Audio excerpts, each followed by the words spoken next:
people to success. And Europe has all of the ingredients they need to be a dynamic, entrepreneurial, just a huge success. And you can tell it just from the people in this room. Do you agree?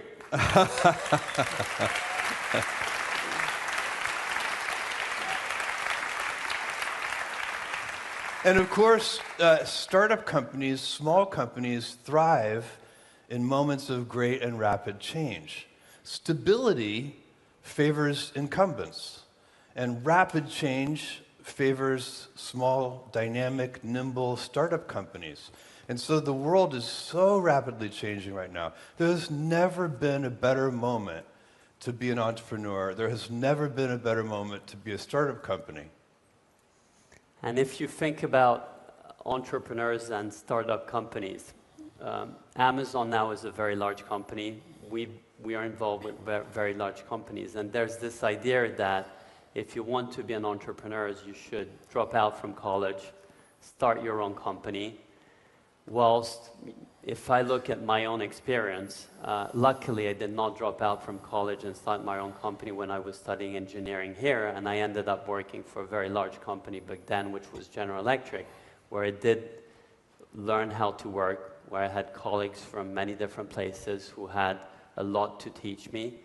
And I was wondering if you had a different path than dropping out from college and starting your own company.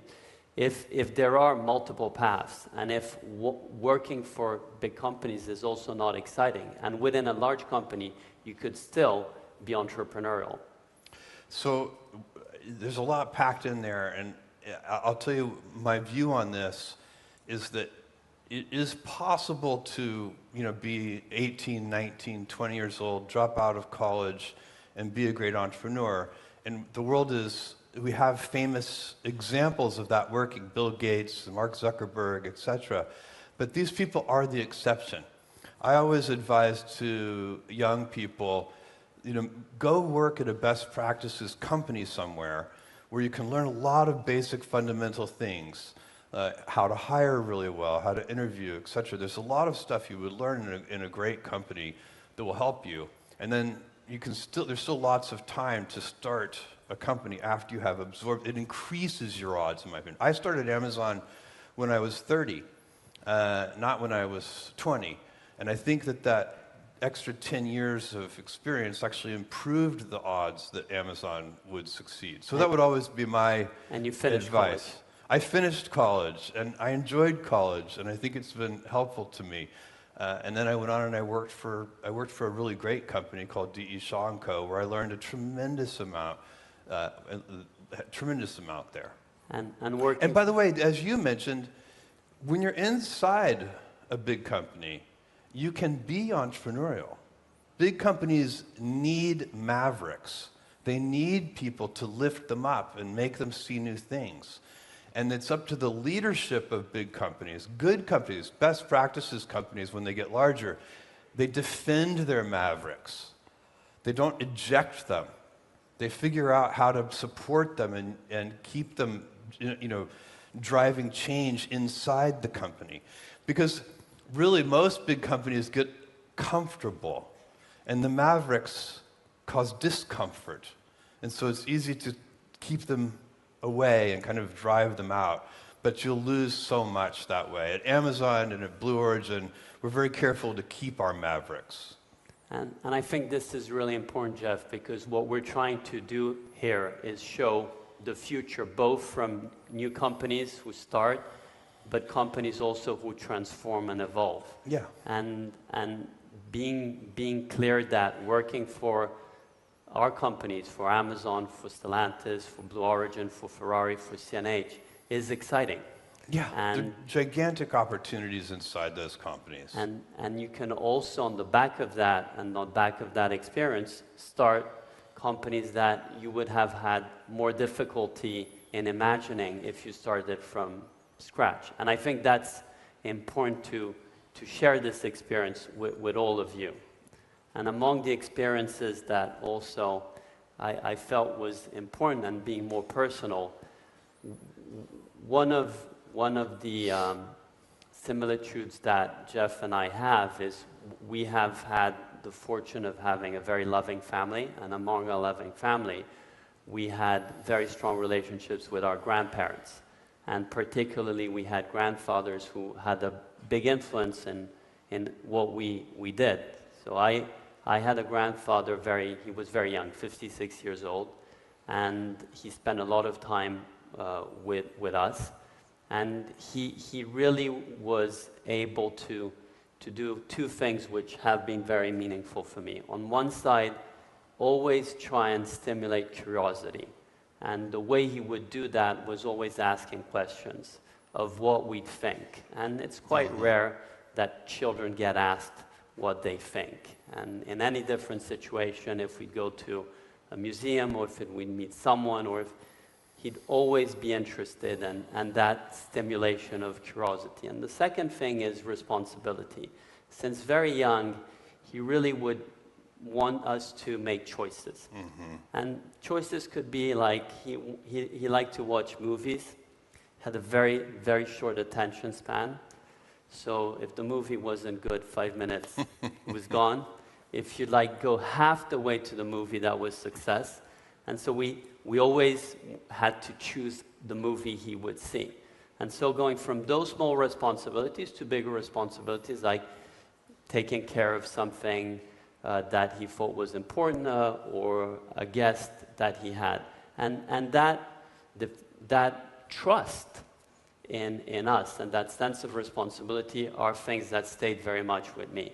And I know you also had incredible grandparents and incredible grandfather. And what stays as of today from him, from what he taught you? Well, you're right. This is something we have in common. My mother had me when she was very young. She had just turned 17 years old. She was still in high school in Albuquerque, New Mexico. In fact, they tried to kick her out of high school for being pregnant, and my grandfather said, no, you can't kick her out. It's a public school. She gets to finish high school. So anyway, there she was, pregnant with me in high school and finishing in her whole senior year after I was born. And because she was so young, my grandparents took me every summer so that she could have, some other kind of life for a few months. Not only when you are a very, very young mother, you grow up very fast. And so every summer, from the age of 3 or 4 until I was about 16, I went and spent with my grandparents on their ranch in South Texas. And my grandfather, at that point, so I only knew him as a rancher. He had done a bunch of things in his life, but at that point he was a rancher.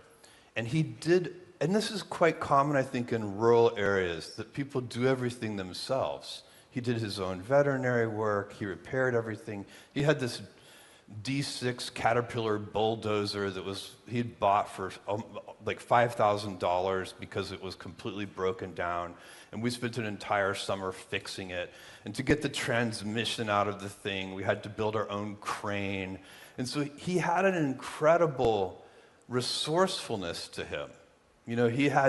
He believed he could solve any problem. And I sort of watched him, his veterinary work on the cattle. He would make his own needles. He would get a little piece of wire and heat it up with a blowtorch and pound it flat and then sharpen it and drill a little hole through it. Some of the cattle even survived. And I remember a very meaningful lesson that he gave you when you were in the car with your grandmother who used to smoke. Oh yes, that was a very formative moment for me. And I thought I was a very smart little kid. I was very confident. And I'm only at this point maybe 10 years old. And this was, this would have been 1974. And there were a lot of radio commercials on the car radio about how smoking cigarettes kills you. This was 10 years after the U.S. Surgeon General's warning, and it was still like there was big campaigns to get people to stop smoking. And one of these radio commercials said, every puff on a cigarette takes 2 minutes off of your life. And my grandmother was a chain smoker. She smoked all day long, and so always when we were in the car, she would have the window down, and she'd be smoking the whole time. And I hated this. I thought it smelled bad, and I didn't like it. And I was listening to these radio commercials, and so I decided I would calculate how many years of her life she had taken off, if every puff is 2 minutes. And I did some estimating, and I stood up in the back of the car, and I proudly announced that she had taken, I don't remember what the number was, let's say 7 years off of her life. And I thought in my 10-year-old brain that they were going to congratulate me for being so clever. And instead, she burst into tears.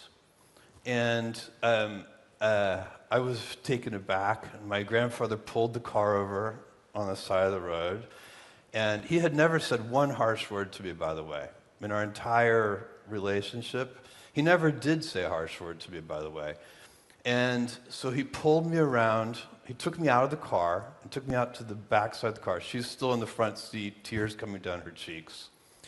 And he said to me, I had no idea what he was going to say. And he said to me, Jeff, one day you'll understand that it's harder to be kind than it is to be clever.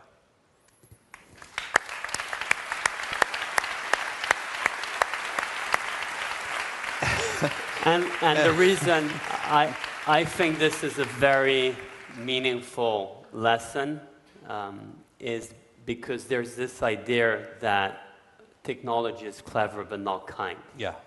And in some ways, it's a choice. Mm-hmm. And technology is just a tool that one can use. That's right. And you need to be clever to make technology, but you can't be kind in applying it. Yeah. And I do think that for most of all, you should also feel very at ease, not only in being clever, but equally being kind in what you do. Yeah. And the demonstration of what you've built and what Amazon is doing, and in similar ways, different conversations over the years we've had of this idea that business is a harsh environment, there's a very important humane side of it. Yes. And then what we do is really we put technology and cleverness to the service of others. Mm-hmm. And you can do that in a way which is kind and valuable. Yes. And I think long-term thinking squares these things. So whenever you're in a situation where it seems that the short-term, you're doing a business deal with someone, and if you think you're never going to deal with them again, then maybe you would come to a certain answer. But if you realize, I'm probably going to deal with this person for the rest of my life in one way or another, you come to a different answer. And so long-term thinking, whether it's with your customers or your business partners, or even with family members and loved ones, thinking about, okay, what do I want this to be like, not just right now, but 5 years from now, 10 years from now, 20 years from now. So, in retail, I would always rather lose a sale than lose a customer. And you're thinking long term. And shareholders and customers and the business, everyone is aligned if you think out 10 or 20 years. And that is also important in moments like the ones we're living, where there's a lot of uncertainty, a lot of angst. If you just get devoured by now, you'll lose the optimism for tomorrow. And I do feel that if you do look at long term, and if you think on decades rather than months, yes, what matters today is important for 10 years. Yes. And if you have that idea that 10 years things will be better and that we will have made progress, it helps today, and it does relieve a lot of angst. It also helps you decide what to focus on. So if, in a world that's rapidly changing, and because of AI and all the technologies we have and the dynamism in the world, so many things are changing, and they're changing so rapidly. So if you think long term, it forces you to think, what are the points of stability? What is not going to change? And one of the things that changes very slowly is customer needs. And so you can build a strategy around customer needs that will have durability. It will be durable in time. So an example, Amazon is that customers like fast deliveries. And so you would never expect 10 years from now, it would be impossible to imagine a customer saying, I love Amazon, I just wish you delivered a little more slowly. Or, I love Amazon, I just wish your prices were a little higher. Or, at Blue Origin, I love your rockets, but I just wish they were a little less reliable. And so these ideas, these big ideas that are customer-based, they start with the customer. It's an idea that is in the customer's brain. Those are the ones, because human nature doesn't change rapidly. And so what we as customers want tends to change slowly. And if you base your energies and direction and strategies and tactics, everything that makes a company effective around those customer needs, then you can change the details of how you get there all the time, because the world is changing so rapidly. The technologies will change, your competitive set will change, everything will change except those needs. And so that's another way that long-term thinking is protective, because it forces you to think about the real customer needs, to center those as your big ideas, and then put energy into them in 100 ways, and to be very dynamic. I'd always say be stubborn on the vision and flexible on the details. And you have to be, because the world is changing and you change your mind. I've noticed that people who are right a lot change their mind a lot. People who are wrong a lot are very stubborn on the details. And that is also self-awareness of how reality is, rather than how one would want it to be. This is so true. You know who's undefeated? Reality. Reality wins every time. It's completely undefeated. And I think this is really important, particularly to who is starting their careers, to make sure that reality is really key in what you do. And the other part that I think is really valuable, Jeff, and today we wanted to speak about dreams and to be able to be dreaming and be building. And sometimes you just dream, but you're not able to build. Other times you just build, but can't dream. And a lot of people know you as a founder, as a builder. But the reality, and I've been fortunate to know part of that reality well, is the inventor. And Amazon was an invention. Mm-hmm. Blue Origin is an invention. Mm-hmm. And there are many inventions that you've been making, and that's what really is interesting for you. How can you make sure that as you invent, and one of the main topics that we've discussed is how it's important to wonder, mm-hmm. how it's important to explore. Mm-hmm. But as you invent and you wonder, how were you able not to get lost? Well, that is such a good question, and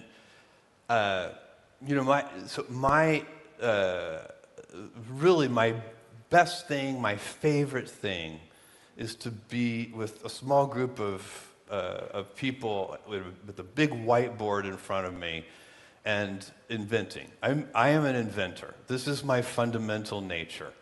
And I remember one time, we had an executive at Amazon for many, many years, a guy named Jeff Wilke, who was instrumental in the success of the company. We've been gifted with a large number of fantastic executives, including Diego Piacentini, who I think might be in the audience somewhere. And thank you, Diego. Diego's contributions to Amazon are legendary. And to Vento too. So thank you, Diego. And so one day in the early days, because I literally put me in front of a whiteboard and I can come up with 100 ideas in half an hour. And early in Amazon's history, Jeff Wilke came to me one day. He worked for Amazon for a quarter of a century, but this is when he probably knew me only for a year. And he said, Jeff, you have enough ideas to destroy Amazon. And this was such a shocking idea for me. You know, as a founder, I had the great luxury of always being able to hire my tutors. I would hire these experienced senior executives, brilliant people like Diego and Jeff Wilkie, and there were several others too. And I would listen to them, and they would teach me. And Jeff said, you have enough ideas per minute, per day, per week to destroy Amazon. I was like, what do you mean? He's like, you have to release the work at the right rate that the organization can accept it. And he was a manufacturing expert. And so, you know, his view of the world was every time I released an idea, I was creating a backlog, a queue, work in process. And because it was just stacking up, it was adding no value, and in fact, it was creating distraction. And so he said, look, you have to figure out when to release these new ideas at a rate that the organization can accept them. And this was, I mean, this sounds so obvious, but it was not obvious at the time to me. And this was a profound insight for me. And so I started prioritizing the ideas better, keeping lists of them, keeping them to myself until the organization was ready for the ideas. And then I also started figuring out, how can I build an organization that can be ready for more ideas? That's about having the right senior team and the right leadership and getting those people the executive bandwidth so that they could do more ideas per unit time. And so, and that is what we built. We built a company that's very good at inventing and doing more than one thing at a time. And you do want to build, as the company gets bigger, you do want to be able to do more than one thing at a time. But that idea of releasing the work was very profound for me. And it made us operationally more effective while still being inventive. And you think you're a better inventor on the back of that? So the actual inventions that... Probably, because it also forces you, if you are releasing the ideas through time, it forces you to prioritize them better. You end up sharpening the ideas better. And so, yeah, it probably does. But you have to wander. Thank you. Wandering, just one more thing on wandering. Wandering is so important because wandering is a kind of humility. So sometimes when people think about, oh, how much should I wander? Wandering sounds so inefficient. But you can, the only way to go straight to your destination is if you know where you're going. And sometimes you know where you're going, but sometimes you don't. And so wandering is that acknowledgement that in life and in business and in exploration and in invention, in building a company, a lot of the time you can see the mountaintop, but you can't see the trail. And you have to explore, and you have to wander. It may feel very inefficient, but it's actually very valuable. And it's really a recognition, it's a humility that you don't know where you're going. But inventing...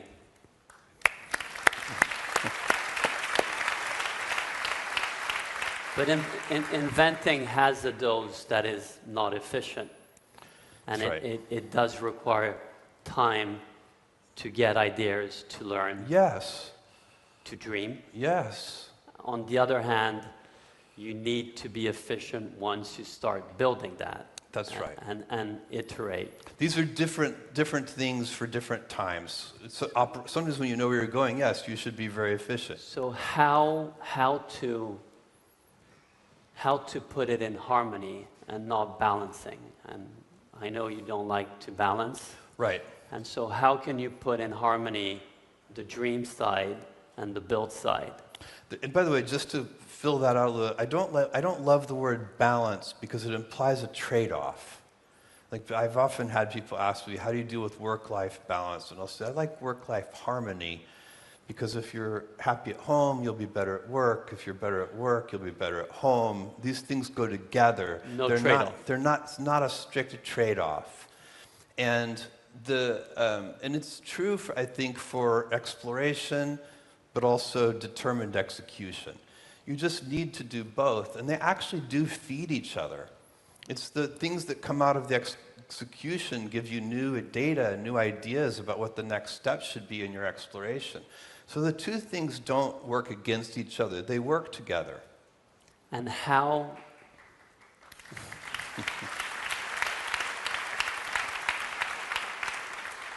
So how would you advise young founders in practical terms to be able to be in harmony with both? The touchstone, the thing you always go back to, is those customer needs.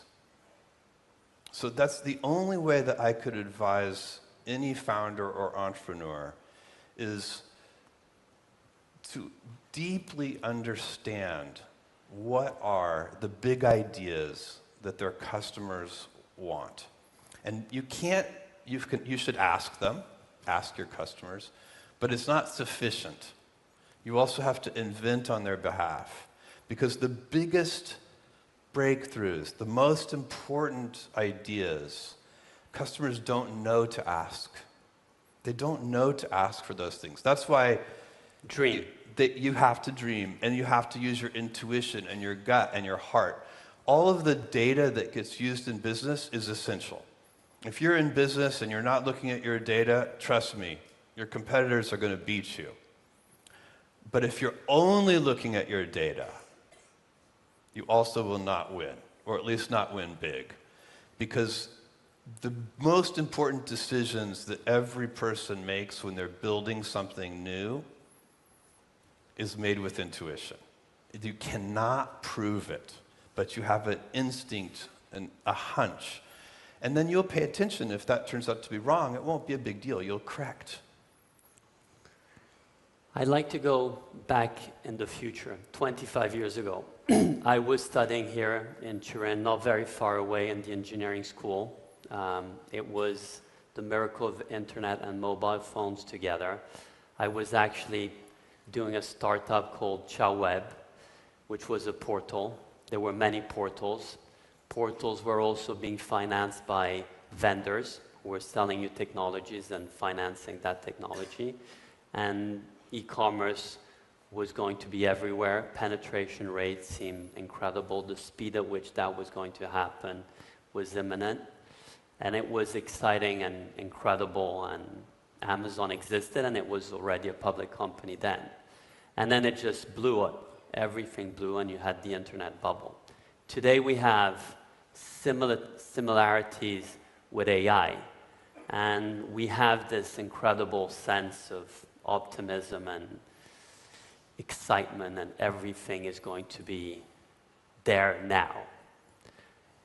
How do you feel about this moment, and what do your instinct, taking us back 25 years ago, can help us detect?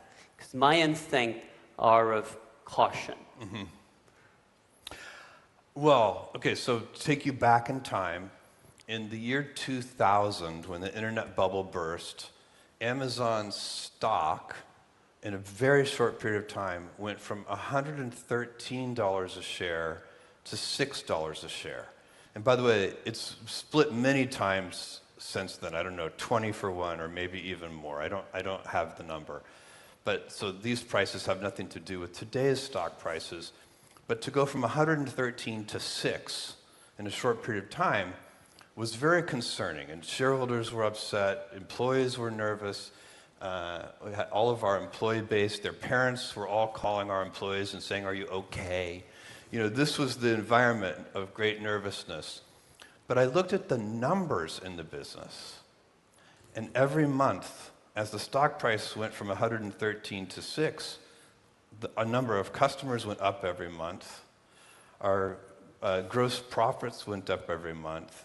Our operating expense, we were still in a loss position, but our losses as a percentage of sales went down every month. Every single business metric, new customers, customer repeat purchases, everything that we were monitoring through that entire period kept getting better. And so that's one observation about bubbles in general. The fundamentals can be disconnected, the fundamentals of the business. And of course, as entrepreneurs, you're focused on the fundamentals of the business. The stock price is an output, an ultimate output that you actually have very little control over. Benjamin Graham, the great investor, is famous for saying, in the short term, the stock market is a voting machine. In the long term, it's a weighing machine. And so as founders and entrepreneurs and business people, our job is to build a heavy company. We want to build a company that when it is weighed, it is a very heavy company. We do not want to focus on the stock price. And so that is, that will be misleading because it can be disconnected from the fundamentals. And when bubbles happen, so that's one thing that happens. The second thing that happens when people get very excited, as they are today about artificial intelligence, for example, is every experiment gets funded. Every company gets funded. The good ideas and the bad ideas. And investors have a hard time in the middle of this excitement distinguishing between the good ideas and the bad ideas. And so that's also probably happening today.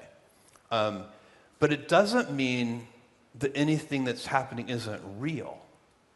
Like, AI is real, and it is going to change every industry. In fact, it's a very unusual technology in that regard, in that it's a horizontal enabling layer. Today we talk about AI first companies like OpenAI and Anthropic and Mistral and so on and so on and so on. There are so many startup companies that are kind of AI companies of various kinds. And that's normal for this phase. But that is not the biggest impact that AI is going to have. The biggest impact that AI is going to have is it is going to affect every company in the world. It is going to make their quality go up and their productivity go up. By every company, I literally mean every company, every manufacturing company, every hotel, every, consumer products company, et cetera, et cetera, et cetera. And so that is hard to fathom, but it's real. There is no doubt. We don't know how long it will take exactly. We don't know how quickly that transition will occur, and it'll probably occur at different rates in different industries. But that is very real. Now, what the stock market does, which is when we think of bubbles, we think of valuations and market caps and things like this, and how many billions of dollars are being invested in these 6 people at a $20 billion valuation, even though they just started yesterday, right? That's very unusual behavior. Investors don't usually give a team of 6 people a couple of $1 billion with no product. It's rare, and that's happening today. But the great thing about industrial bubbles, this is a kind of industrial bubble, as opposed to financial bubbles, and I'll tell you what I mean by that. If you go back, like the 90s had a biotech bubble, and there were a bunch of pharma startup companies that were designing drugs and using new techniques, and the world got very excited. The investment world got very excited. As a group, they all lost money, but we did get a couple of life-saving drugs. A bubble like a banking bubble, the crisis in the banking system, that's just bad. That's like 2008. And so those bubbles society wants to avoid. The ones that are industrial are not nearly as bad. They could even be good, because when the dust settles and you see who are the winners, society benefits from those inventions. They still get those life-saving drugs. And that's what's going to happen here, too. This is real. The benefits to society from AI are going to be gigantic. And if we go back 25 years ago, when the internet was in that bubblish moment, no one would have predicted a lot of the industrial benefits of that industrial bubble. And the fiber, huge investments that were put in infrastructure. It's a perfect example. That all of that fiber optic cable that got laid, and by the way, the companies who laid all that cable went out of business. They literally went bankrupt. But the fiber optic cable was still there, and we got to use it. And the telco companies who own the customers and who had a very strong moat Yes, ended up not being the companies that emerged. that's right. And a lot of the infrastructure that was laid for e-commerce ended up actually working. Yes. And in some ways, what is really important in the moment we're living now is, on one side, to be extremely optimistic that the societal and beneficial consequences of AI, like we had with internet 25 years ago, are real and there to stay. 100%. And by the way, it's not even just AI. We are all gifted, everybody in this room, we're gifted to live in a moment of time when there are multiple golden ages going on. So space travel is in the middle of a golden age. AI, and AI is several different things, by the way, middle of a golden age. Robotics, middle of a golden age. It's extraordinary. There's never been a better time to be excited about the future. And as I said earlier, thank you.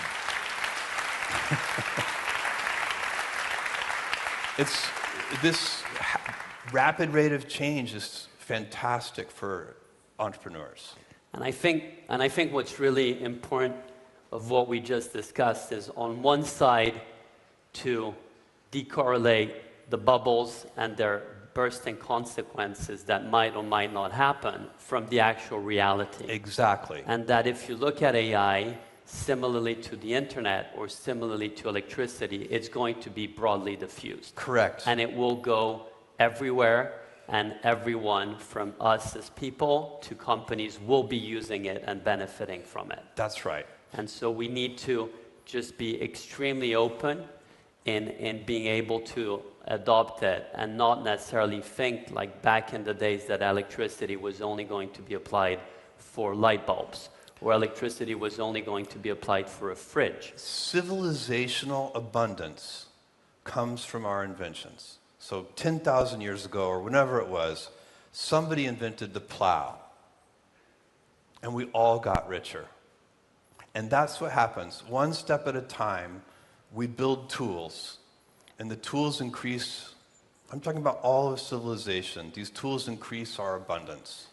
And that pattern will continue, and AI is a gigantic part of that. Space travel is going to be a big part of that. I don't see how anybody can be discouraged who is alive right now. And as we come to a conclusion of this talk, though I would have enjoyed to continue it for much longer, Jeff, the future we have ahead, and as you said, we should be very encouraged by its future. And we had during these days a lot of what's happening, which is at the intersection of software and hardware, or at the intersections of bits and atoms. And we had here one of our companies, CNH, the CEO Garrett spoke about tech and iron, agriculture equipment, and how that's becoming very different, and somehow these are becoming robots. Yeah. Cars, we had Archer company we're associated, and how cars are becoming flying cars. The reality is, my daughter Vita, who's here, was very disappointed when I showed her a flying car, which is a child of a helicopter and a drone, and it's not actually a car that then flies, but it will happen. And healthcare, which is a sector where we've been spending a lot of time and looking at machines that Philips do, where surgery is going to become more and more precise and more clever thanks to this combination. We are in Turin, which not only has its roots in cars and automotive, but also in aviation and space. Because from the engines that were applied to cars and multiple machines, trucks, agricultural equipment, they also went in planes and ultimately on rockets. And combustion will stay on rockets. Yeah. And we have a very strong base here in Turin, a lot of companies, a lot of excitement. You're spending a huge amount of time in Blue Origin. Yeah. Very few people know how hard you're working on it. And the truth is, you haven't really stepped down. On the contrary, you just went much faster forward. Can you tell us a little bit about how the world looks like 10, 50 years from now? Well, so I am working very hard on Blue Origin. I'm working very hard on AI. I'm the least retired person in the world, and I will never retire because work is too much fun. It will never happen. And Lauren is, you're for it. She knows it makes me happy. And so look, Blue Origin, we're at the end of this month, or maybe the first week in November, we're going to launch our New Glenn vehicle, and we're sending NASA's Escapade satellite into orbit around Mars. So that's about to happen. We are building a lunar lander that is going to land on the moon here in just a few years, and also very exciting. It's hydrogen powered. We developed being 20-degree Kelvin, very, very cold, 20 degrees above absolute zero, 20-degree Kelvin electric-powered, solar-powered cryocoolers so that we can keep liquid hydrogen liquid and have it be a storable propellant in space. This is very hard to do. We already have made amazing progress on it because hydrogen is the highest performing fuel for rocketry, for space travel, but it has this problem that it has to be kept so cold that historically it hasn't been able to be used on deep space missions because it just boils away. So we're solving that problem, making hydrogen a storable fuel. We are doing R&D into how to build solar cells from lunar regolith on the surface of the moon. Because if you're going to go to the moon and stay on the moon, you need to be using the resources of the moon. You need to be harvesting the moon to make that cost effective. So the moon will be a launch pad. The moon is a gift from the universe. It's so close to Earth. It's only 3.5 days away. We can launch and get to the moon anytime. Unfortunately, to get to other planetary bodies, they have very rare launch windows. Mars, you can go to Mars once every 26 months or so. And so the moon is really a gift, and it has a very low gravitational field, only a sixth of Earth's, which means it takes about 30 times less energy to lift a kilogram of mass off the moon than it does to lift it off the Earth. So we can use the moon as a rocket fuel depot to go to the rest of the solar system. One of the things that's going to happen in the next, it's hard to know exactly when, it's 10 plus years, but I bet it's not more than 20 years. We're going to start building these giant gigawatt data centers in space. So these giant training clusters, those will be better built in space because we have solar power there 24/7. And the solar power there are no clouds and no rain, no weather. So you can build, we will be able to beat the cost of terrestrial data centers in space in the next couple of decades. And so space will end up being one of the places that keeps making Earth better. It already has happened with weather satellites. It's already happened with communication satellites. The next step is going to be data centers and then other kinds of manufacturing. And will we be able to travel on Earth faster?